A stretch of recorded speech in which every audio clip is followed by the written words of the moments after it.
Filipenses 4:4. Todos encontraram? Diga amém.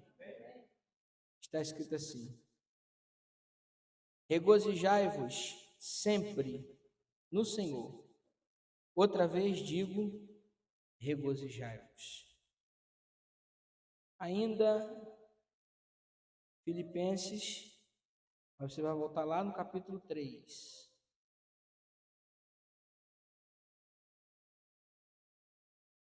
Versículo 1.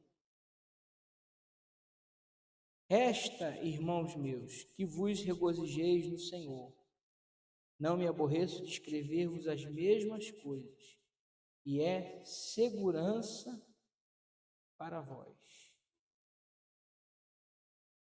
Agora, de novo, no capítulo 4, versículo 10. Ora, muito me regozijei no Senhor, finalmente reviver a vossa lembrança de mim, pois já tinhas lembrado, mas não tinhas tido oportunidade. Não digo isto como por necessidade, porque já aprendi a contentar-me com o que tenho. Sei estar batido, sei também ter abundância, em toda maneira, em todas as coisas estou instruído, tanto a ter fartura, quanto a ter fome, quanto a ter abundância, como a padecer necessidade. Posso todas as coisas naquele que me fortalece. Pai, essa é a tua palavra que foi lida, nós vamos nesta noite meditar na mesma. Continua falando aos nossos corações, porque precisamos ouvir a tua voz nesta noite, em nome de Jesus. Amém. Pode sentar.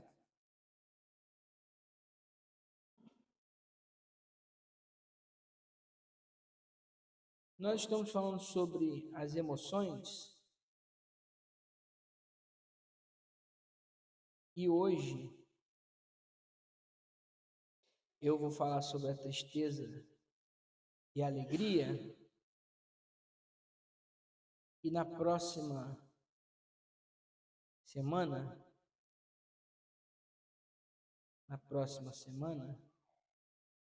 eu vou falar sobre o desânimo, e vamos terminar essa série de estudos bíblicos na próxima semana, falando sobre o desânimo. E que tem tanta gente que diz assim, estou desanimado. Então você vai saber por quê.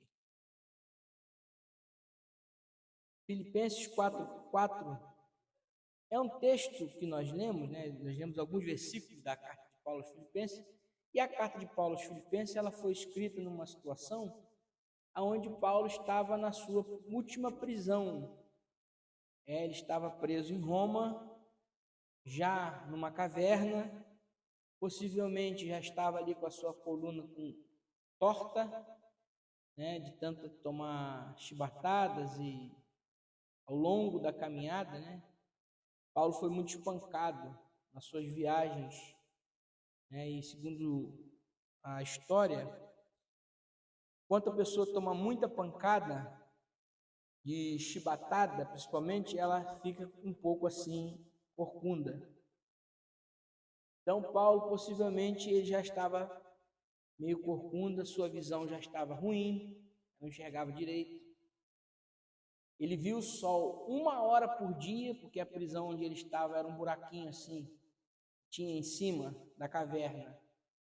E era uma caverna úmida, fria, e o sol só entrava lá ao meio-dia. Então, de meio-dia ali, de 11h30 a mais ou menos meio-dia e meia ali, era a hora que o sol batia ali dentro daquela caverna. Então, é 1 hora de sol por dia, isso faz com que seu olho, a sua pupila fica muito dilatada o tempo todo para poder enxergar no escuro. E isso fez com que a visão dele fosse prejudicada.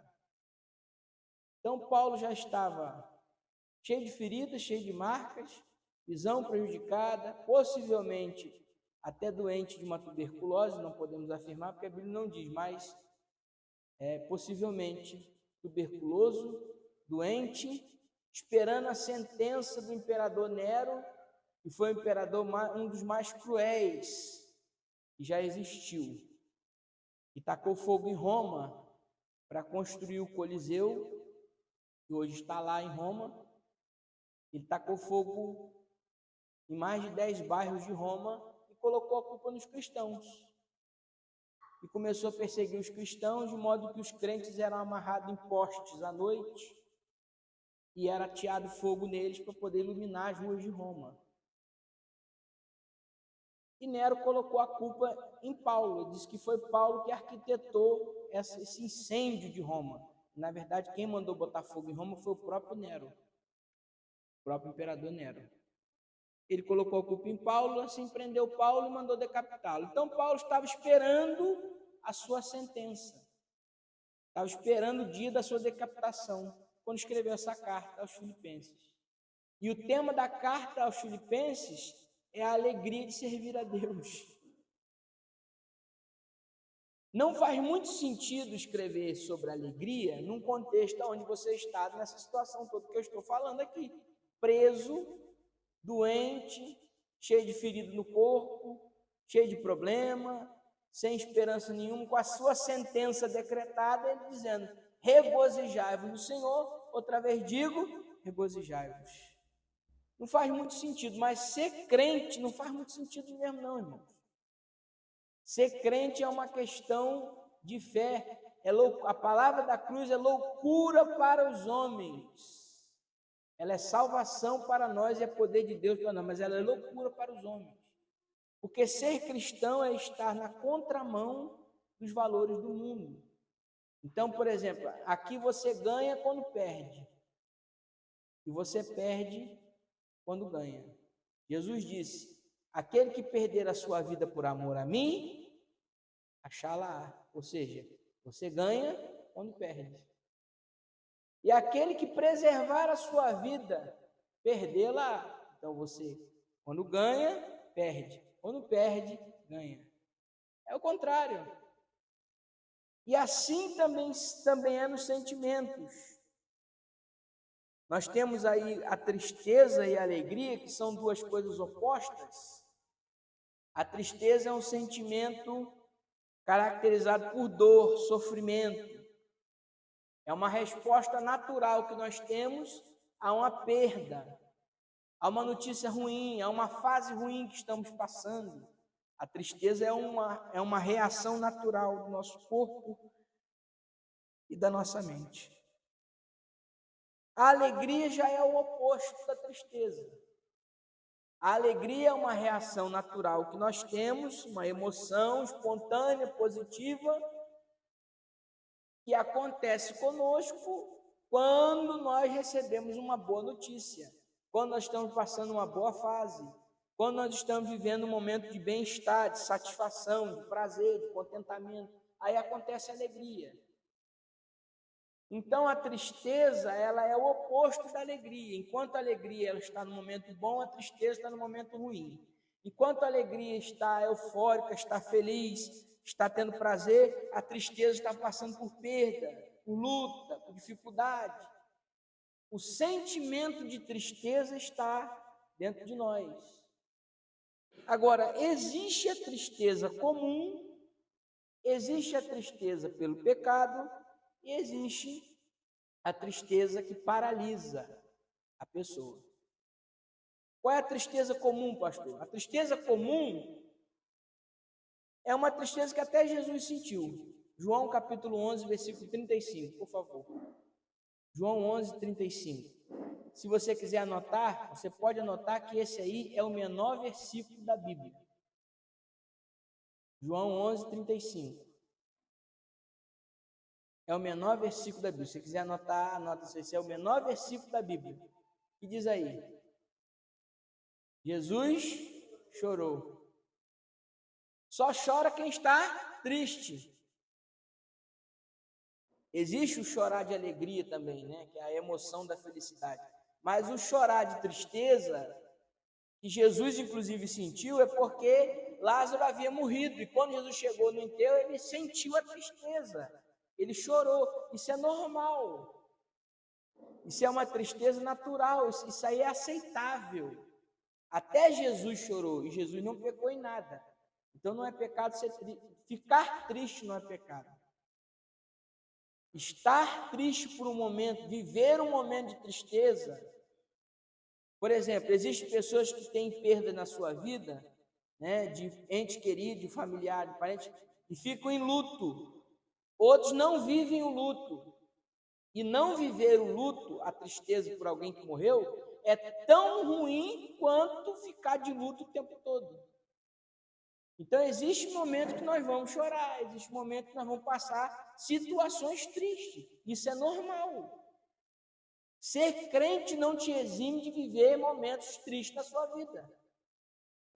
Apesar de que hoje tem uma ideia chamada triunfalismo, que parece que depois que você aceita Jesus, vai dar tudo certo na sua vida. Aí tem um hino, agora só vitória, agora só vitória, agora só vitória, só vitória, agora só vitória. Eu queria que fosse assim mesmo. Temos vitórias, temos alegria, mas também temos momentos de dificuldade, momentos de tristeza. Fases difíceis. E isso não quer dizer que Deus nos abandonou. Eu fico preocupado com essa ideia porque tem muita gente que pensa que Deus não está com ela porque ela está vivendo um momento difícil na vida dela. Hoje está vivendo um momento triste. Hoje está passando uma angústia. Aí a pessoa pensa assim, Deus não está comigo, Deus me abandonou. Tem nada a ver. Você vai passar situações tristes na sua vida, eu vou passar situações tristes na minha vida. Isso não quer dizer que Deus não está conosco. Muito pelo contrário. A Bíblia diz, ela tem um conselho para nós, muito interessante. Se te mostrares frouxo no dia da angústia. Provérbios 24, 10. Provérbios 24, 10. Provérbios 24, 10. Pode ler, irmã Gina.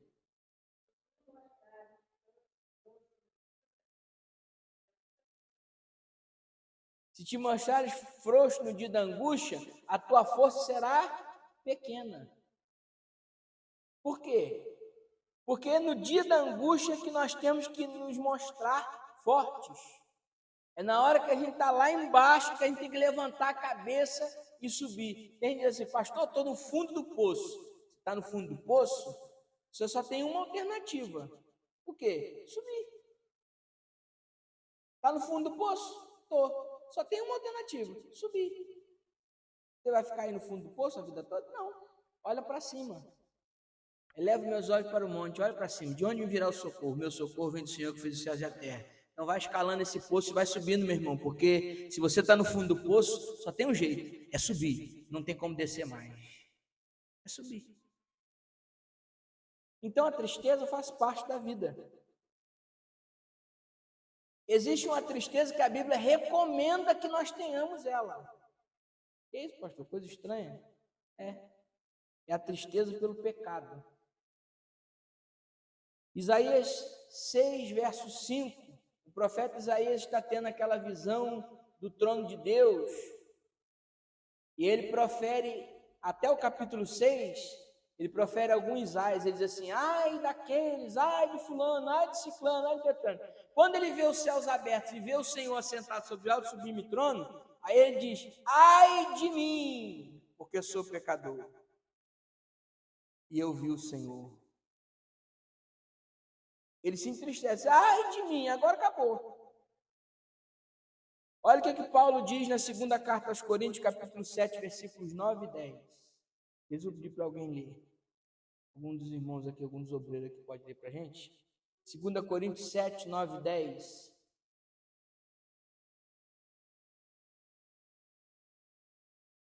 Essa tristeza, ela tem que acontecer. Pode ler. 7, 9 e 10.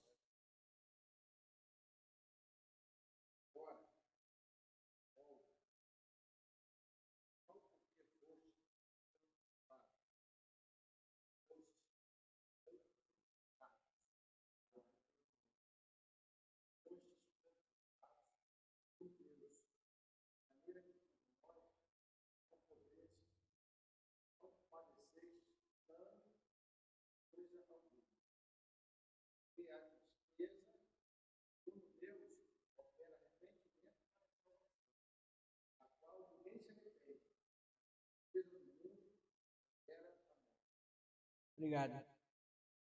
A tristeza segundo Deus, a tristeza que vem de Deus,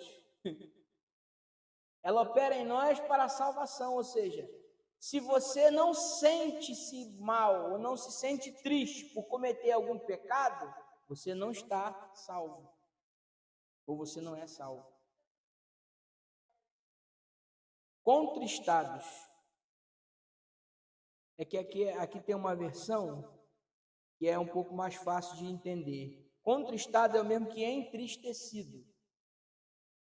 Contristado é aquele que está contrito, está com seu coração fragilizado, está entristecido.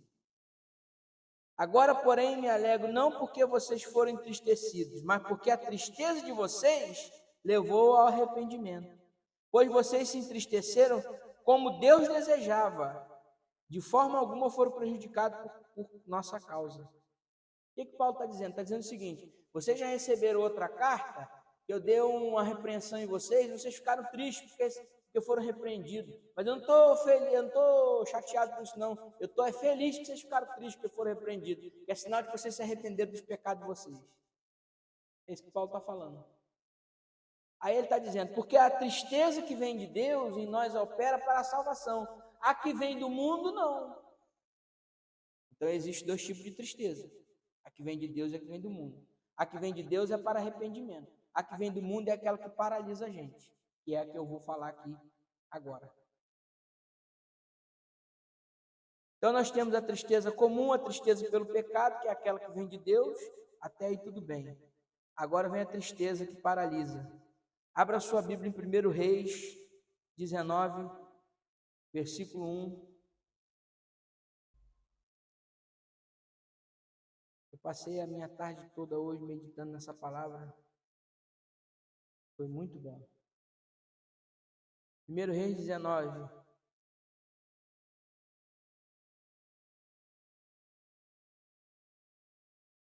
Deixe sua Bíblia aberta aí. A partir do versículo 1.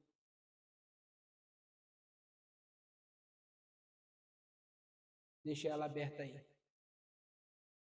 Nós temos a história do profeta Elias. A partir do capítulo 17, deixa eu ver se não me engano, é o 17. A partir do capítulo 17 do livro de 1 Reis, nós temos a história de Elias, o profeta Elias. Todo mundo conhece a história de Elias, eu vou resumir, mas ele estava numa sequência de vitórias espirituais. Então volta um pouquinho na sua Bíblia aí no capítulo 17. Versículo 1. Ele já aparece assim, ó. Então Elias, o tisbita dos moradores de Gileade, disse a Acabe: Vive o Senhor, Deus de Israel, perante cuja face estou, que nestes anos nem orvalho nem chuva haverá, senão segundo a minha palavra. Versículo 7. Versículo de número 6. E os corvos lhe traziam pão e carne pela manhã, como também pão e carne à noite, que bebia do ribeiro. Elias profetizou uma seca e Deus falou com ele: agora você vai lá para Querite, que é o ribeiro de Querite. Depois você pesquisa o que significa a palavra Querite. Você vai ver por que ele foi para Querite. Deus estava cortando ele. Ele foi para Querite, chegou lá, ficou lá, e Deus alimentou ele por corvos. Os corvos vieram trazer pão e água de manhã e de tarde, pão e carne, de manhã e de tarde, pão e carne, de manhã e de tarde. Ele bebia do ribeiro. Ele profetizou a seca, mas Deus sustentou ele com corvos, vitória espiritual. Aí a Bíblia diz que o ribeiro secou. Quando o ribeiro seca, aí Deus fala com ele, versículo 9, do mesmo capítulo, acompanhe na sua Bíblia aí. Levanta-te, vai a Sarepta, que é de Sidom, e habita ali, eis que ordenei ali uma mulher viúva que te sustente. Aí Elias vai até Sarepta, chega lá, tem uma viúva para sustentá-la, a viúva está passando necessidade, ela diz: olha, eu vou fazer um bolo, vai comer eu e meu filho, a gente vai morrer, não tem mais o que fazer. Aí ele diz: faz primeiro para mim e depois você vai ver que a farinha da panela não vai faltar, e o azeite da botija até o dia que o Senhor envie a chuva sobre a terra. Acontece um milagre de multiplicação ali da farinha e do azeite na vida da viúva, mais uma vitória. Logo em seguida, o filho da viúva morre e Elias é usado por Deus para ressuscitar o filho da viúva. Mais uma vitória espiritual. Só coisa boa acontecendo com Elias. Aí depois, Elias vai diante de Acabe, no capítulo 18, faz uma ameaça a Acabe, e a partir do versículo 22, então disse Elias ao povo: só eu fiquei profeta do Senhor, e os profetas de Baal são 450 homens. E ele lança o desafio dele contra os profetas de Baal, que todo mundo já conhece.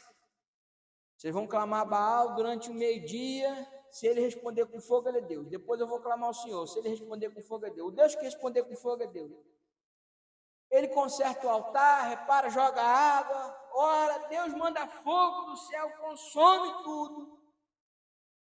É vitória espiritual em cima de vitória. Elias está tendo sucessivas batalhas, mas sucessivas vitórias. Nada de ruim está acontecendo com ele particularmente. Só que aí entra o capítulo 19, que é onde eu pedi para você deixar sua Bíblia aberta. No capítulo 19, versículo 1 em diante, olha só. E Acabe fez saber a Jezabel tudo quanto Elias tinha feito, como totalmente mataram todos os profetas à espada. Então Jezabel mandou o mensageiro a Elias a dizer-lhe: assim façam os deuses e outro tanto, se de certa manhã, a estas horas, não puser a tua vida como a de um deles. Jezabel faz uma ameaça para Elias. Ela libera uma palavra, diz assim: amanhã eu vou te matar. Irmãos, olha só, eu estou dizendo de um homem que orou e desceu fogo do céu e consumiu o altar. Eu estou dizendo de um homem que orou pelo filho da viúva e ele ressuscitou. Eu estou dizendo de um homem que foi alimentado por corvos na beira do ribeiro. Eu estou dizendo de um homem que orou pelo filho da viúva e ele ressuscitou. E eu estou dizendo de um homem que a farinha da panela não acabou e o azeite da botija não acabou. Multiplicou farinha e azeite. Eu estou falando desse homem. Ele recebe uma palavra de Jezabel, que era uma rainha idólatra, e fica paralisado. Eu estou falando desse homem. Elias entra num estágio de depressão. As características da depressão, irmãos: tristeza, cansaço, irritabilidade, sono, sensação de vazio, isolamento, desejo suicida, choro frequente, falta de apetite. Esses são os sintomas mais presentes numa pessoa que está com depressão. E o que é depressão? É a tristeza que não vai embora. É a tristeza persistente. É a angústia pelo passado. É quando o passado fica vindo à tona o tempo todo, você não consegue se livrar dele, isso vai te dando tristeza, você vai ficando triste, aí vai dando esses sintomas.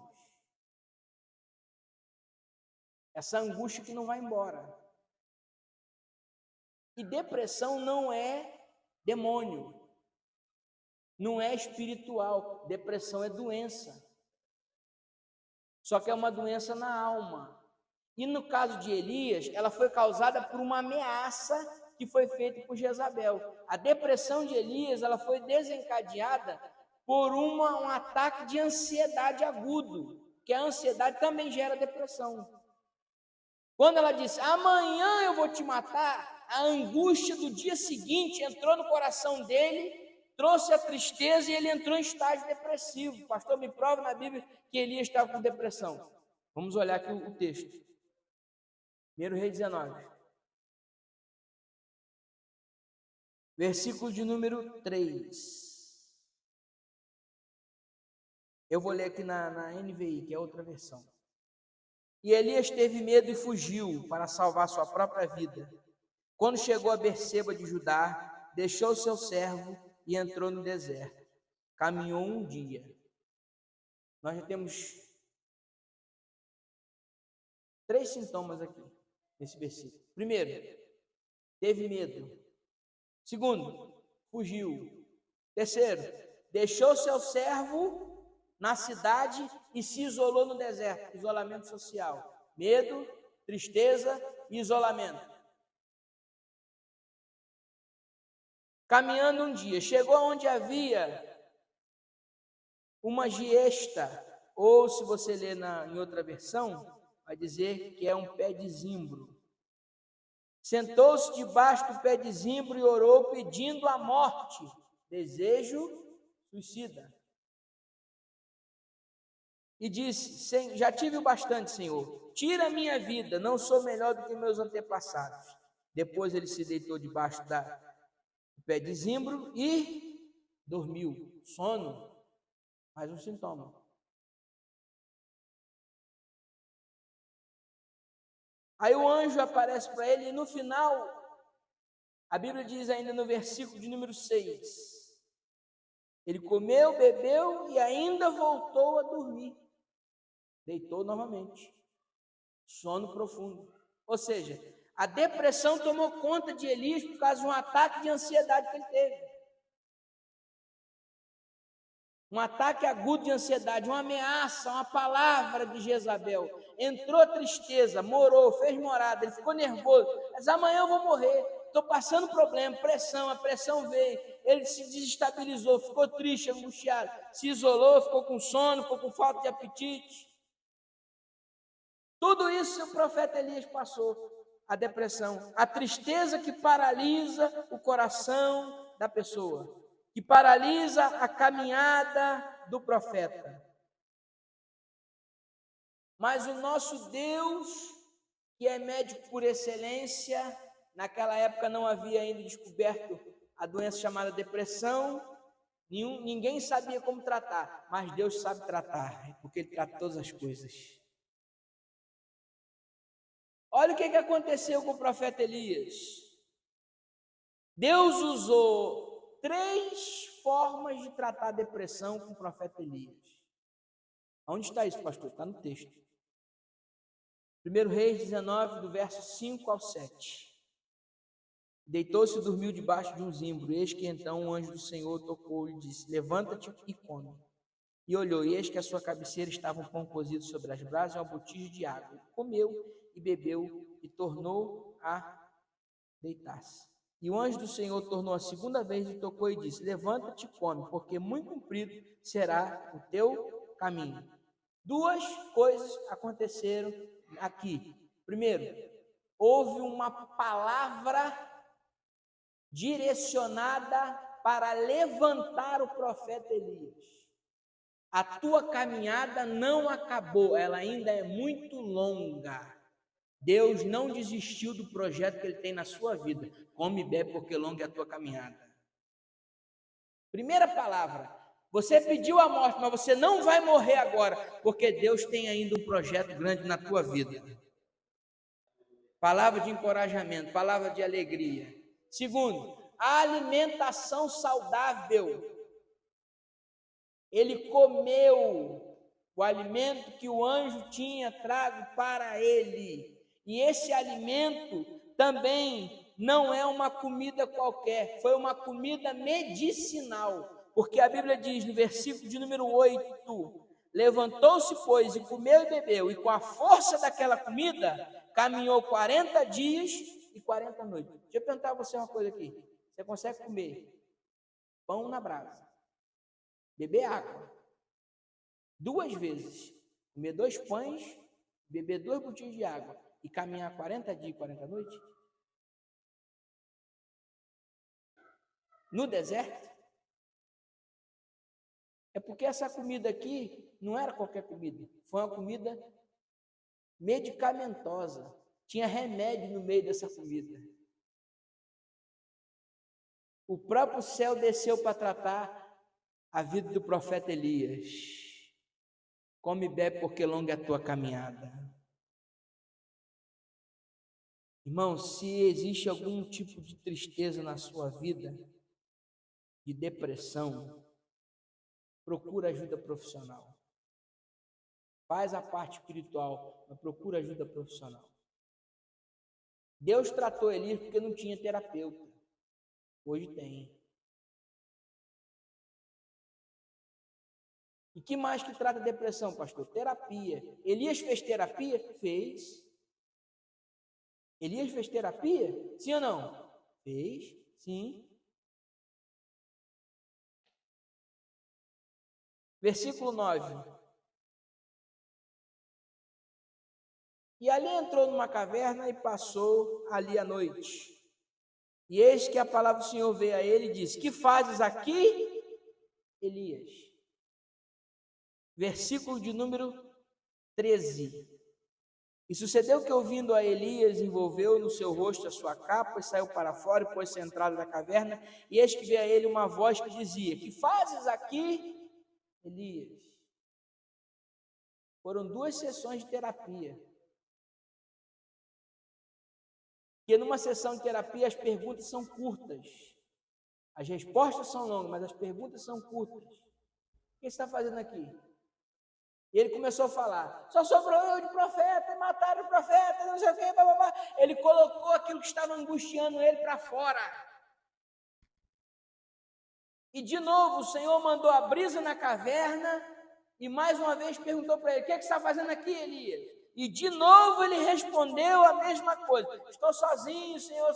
Ele jogou para fora aquilo que estava angustiando a alma dele, jogou para fora aquilo que estava deixando ele depressivo. Aí Deus olhou para ele e disse assim: agora você vai sair daqui, vai pegar azeite, vai ungir 3 pessoas, porque você está achando que a sua vida acabou. Ela não acabou. Saindo daqui você ainda tem unção para compartilhar com mais 3 pessoas. Eu digo mais para você ainda: tem mais uma coisa, Senhor, tem mais uma coisa que eu digo para você: você não é o único que ficou, você não está sozinho. Ainda tem 7.000 que não se dobraram a Baal e que não beijaram a sua imagem. Você não está sozinho nessa não, Elias. Você está com mais gente que tem propósito na vida e estão sendo alimentados a pão e água. Você comeu carne, você comeu bolo na casa da viúva, você foi lá e foi alimentado pelo anjo, mas tem 7.000 que estão na caverna comendo pão e bebendo água de favor, que não se dobraram a Baal. Você não é a última Coca-Cola do deserto, não. A terapia foi terapia de choque. Elias saiu da caverna, se levantou, pegou o azeite. Sabe por quê? Porque quando a alegria do Senhor invade o nosso coração, a tristeza vai embora.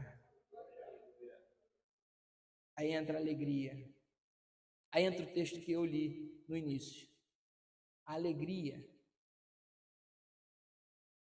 Neemias 8:10. Por favor, Neemias 8:10. Pode ler, irmã.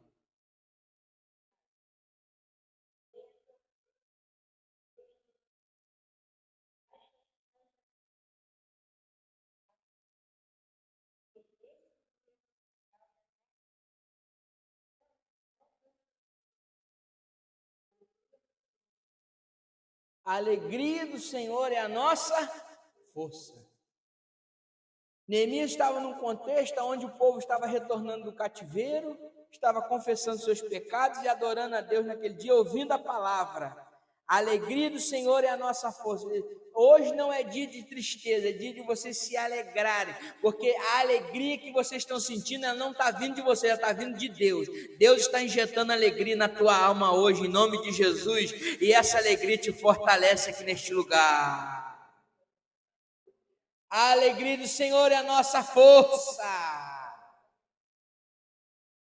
Porque Deus, como é que Deus fica alegre? Como é que é a alegria de Deus? A alegria de Deus é quando nós obedecemos a sua palavra. 1 Samuel 15:22, profeta Samuel dizendo para Saul dizendo assim: vamos queimar um sacrifício aqui que Deus vai se agradar.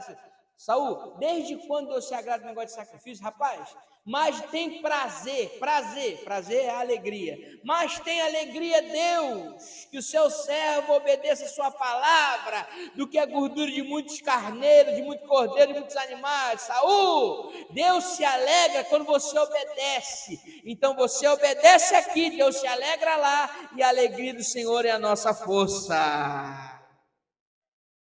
Quem te fortalece é o Senhor, quem me fortalece é o Senhor, quem vai te fortalecer e tirar essa tristeza da tua vida, irmão, em nome de Jesus, eu quero declarar sobre a tua vida, que toda tristeza que rondava a tua alma, teu coração, ela vai embora, pelo poder que há no nome de Jesus, porque a alegria do Senhor é a nossa força, e Ele te fortalece nesta noite, através dessa palavra, a alegria do Senhor é a nossa força. Ah, pastor, eu estou triste, angustiado, levanta a tua cabeça. Tem gente que pensa que é só ele que passa aquele problema. Esses dias eu coloquei assim, eu acordei, estava indo trabalhar, estava dentro do carro, aí eu coloquei assim, uma foto, coloquei assim, ó, acordou, respirou, levantou da cama, você já tem 3 motivos para agradecer a Deus pelo dia de hoje. Você acordou, você respirou sozinho e você levantou da sua cama, porque hoje muita gente não acordou, muita gente não conseguiu respirar sozinho e muita gente está entrevada em cama e você está em pé, está andando, está respirando. Você já tem 3 motivos para agradecer a Deus.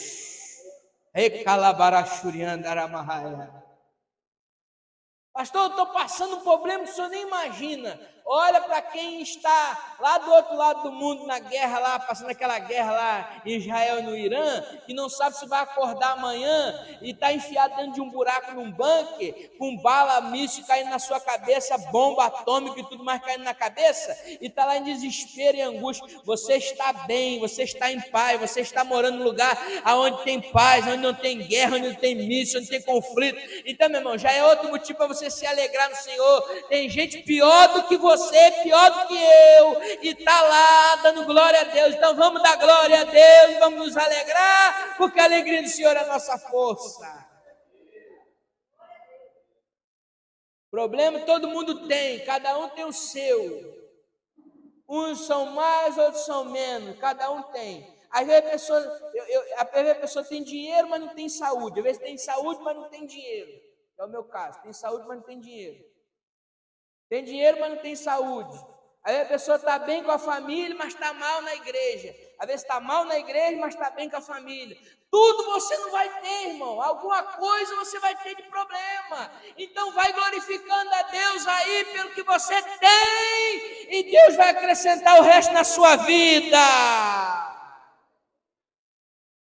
Está me entendendo? Tem gente que não tem, às vezes a pessoa está sozinha, solitário, mas tem paz, tem dinheiro no bolso, está bem, sente a presença de Deus, fala língua estranha, vai dando glória a Deus aí, meu filho.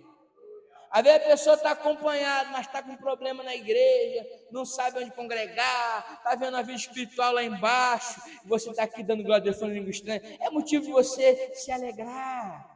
Cada um tem problema, cada um de nós tem um problema, todos nós temos problema, mas isso não pode dominar a sua vida. Os problemas, eles existem para ser solucionados.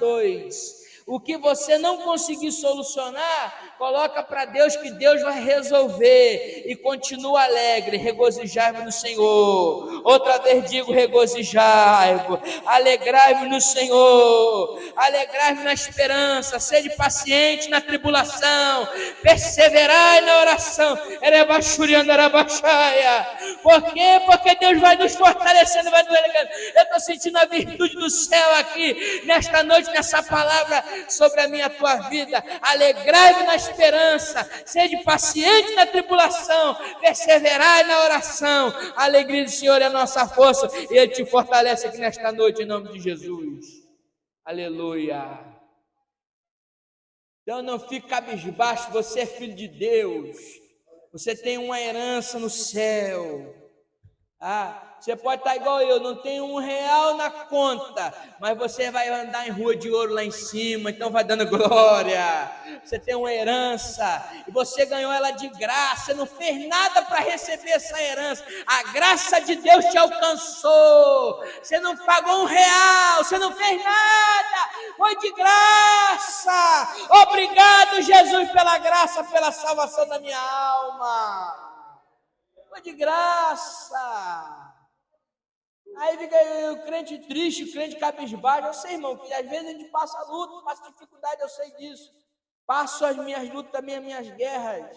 Não vou mentir para vocês, não. Quem olhar para mim sem o óculos vai até se assustar. Eu digo que eu estou no modo panda, né? Tá até fundo aqui o olho, tá? Chega que tá escuro. É de noite que tenho passado orando, acordado, pedindo a Deus, consagrando, falando com o Senhor. Estou lutando a minha guerra, mas eu estou de cabeça erguida porque eu sei que a vitória é minha pelo sangue de Jesus.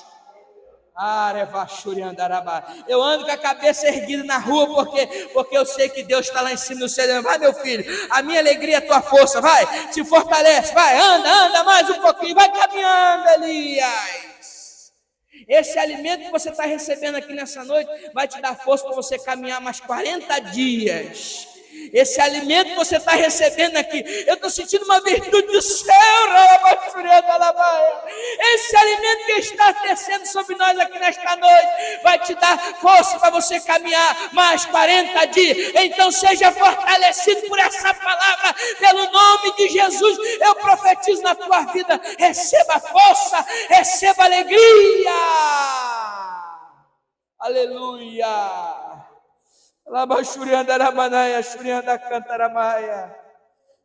Aleluia. O salmista escreveu: os preceitos do Senhor são retos e alegram o coração. O mandamento do Senhor é puro e alumia os olhos. Veja só, os preceitos do Senhor são retos e alegram o coração. O crente sincero e fiel, ele tem prazer em obedecer a palavra. Os preceitos do Senhor são retos e alegram o coração. E deixa eu te dar um motivo para você ficar feliz. Ser feliz deixa gente bonito. Coração alegre formoseia o rosto. Provérbios 15, versículo 13. O coração alegre aformoseia o rosto, mas pela dor do coração o espírito se abate. Coração alegre formoseia o rosto. Por isso que o crente é bonito. Crente é bonito. Você olha uma pessoa sem Jesus, depois você pega a foto dela com Jesus. Você olha assim, bota as duas fotos, uma do lado da outra, você vai ver como que ela é escangalhada sem Jesus. E como ela com Jesus vai ficando com o rosto diferente. O crente tem um brilho diferente, o crente tem uma graça diferente no rosto. Apesar das lutas, apesar das provas, da dificuldade, mas a alegria do Senhor vai deixando a gente com o rostinho de neném. Coração alegre, formoseia o rosto. Parece, as irmãs aqui parecem até uma mocinha. Graças a Deus. Tá vendo só? Por quê? Porque o coração alegre formoseia o rosto. Ser alegre deixa você bonito. Então seja alegre, meu irmão. Sorria. Você está sendo filmado por Jesus. Sorria. Quando você sorri e você anda na rua, aí a pessoa vai assim: poxa, aquela fulano passa tanta prova e está sorrindo. Por quê? Porque a alegria do Senhor é a nossa força. Sorria. Às vezes um sorriso que você dá para alguém, você melhora o dia daquela pessoa e você nem sabe. Sorria. Crente não é sisudo, não. Ser delegado de justiça, né? Não. Nós somos alegres, né? Os irmãos são bonitos também pela fé. Eu sou bonito pela fé, né? As irmãs são bonitas mesmo, mas os irmãos são bonitos pela fé. Nós somos bonitos pela fé. As irmãs são bonitas, mas nós somos pela fé, né? Verdade? Graças a Deus. Por quê? Porque a alegria do Senhor, coração alegre, formoseia. Olha que risada bonita aí que vocês estão dando aí, tá vendo só? Coração alegre, formoseia o rosto. Então vai dando glória aí que vai. Quando a gente vai ficando alegre assim, vai esticando aqui, ó, a ruga vai saindo. Então vai dando, vai sorrindo aí que a ruga vai embora. Graças a Deus. Agora você ficar com o cara sisudo assim, faz marca de expressão aqui, ó. Coração alegre, formoseia o rosto. Deus abençoe a sua vida em nome de Jesus.